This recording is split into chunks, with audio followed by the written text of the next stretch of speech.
Welcome to SMEYOU.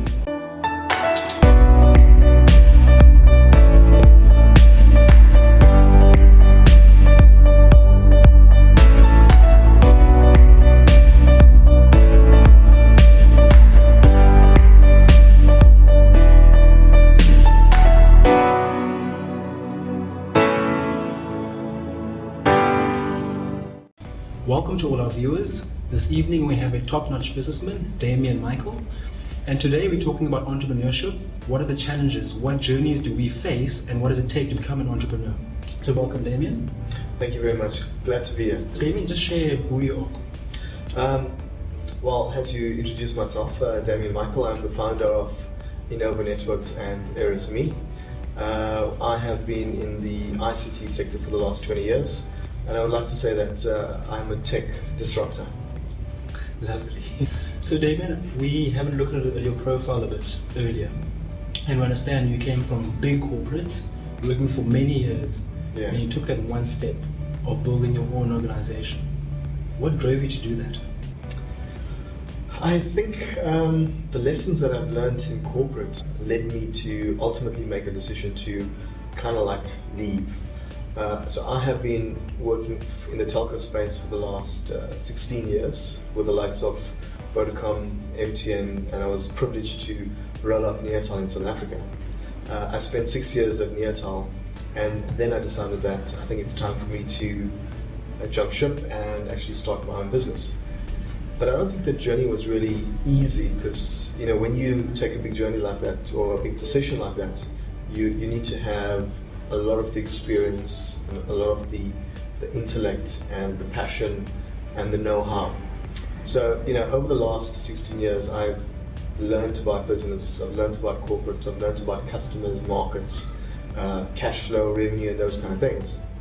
And after 6 years at Neotel, there came a time where I decided, well, I think this is the time for me to actually leave the organization and start my own business. And that's what I did. I decided to start Innova Networks, and the journey from there just continued, and it's been a great one ever since. Sure, and successful on that end. I would like to say successful. Interesting enough, we get a lot of viewers and young individuals, specifically in South Africa, that are looking to start their own businesses. And what we've learned and through studies is they fall in love with the result. So they'll look at a businessman like you and say, I want to be a successful businessman, but not understand the process of being that businessman. I mean, just take us through that journey of the tough decisions you had to make and what are the challenges that you overcome? Yeah, I think that's a great question because nothing in life is easy. And as I worked in corporate for the last 16 years, there were certain rules, tricks, trades, tips, fundamentals that I've learned in business. And while I was working in corporate, I continued to thrive, I continued to excel, and also develop networks and contacts. Because when you start your own business, you need to have captured audience where you have a customer base that you can actually go and sell, and you got to build that trust and credibility over your corporate time. So I did all these kind of things. I learned how to write policies and procedures, how to write a marketing plan. I studied business, I studied marketing. So all these things you kind of like learn along the way. And I think the corporate really helped me to understand business and to learn things like budgeting and cash flow and policies and procedures, markets, contacts, networks. And that journey was over the last 16 years. And once I had the tools and I was ready to kind of like jump ship, and that's what I did. So you cannot just say one day, hey, I want to go start a business. What are the policies, the procedures, the tips, the tricks, all those back-end things that you need to have before you go and start a business? And I'd like to use the analogy in building a house. I mean, for you to build a house, there's a foundation that needs to be set. Yeah. So from you, 16 years of all that hard work, understanding cash flows and all of those business elements, to you building that house now. Yeah. That's what people need to fall in love with. Yeah, I think that is fundamental in any kind of business because, globally, SMEs or small or startups fail in the first 3 years. And the reason why they fail is because they have not done the research. And you can't go out there and just say, I want to start a business and automatically you're gonna make 100 million rand or something of that sort. So you got to have the foundation, and the foundation has to be built solid, and that's what startups and entrepreneurs need to understand.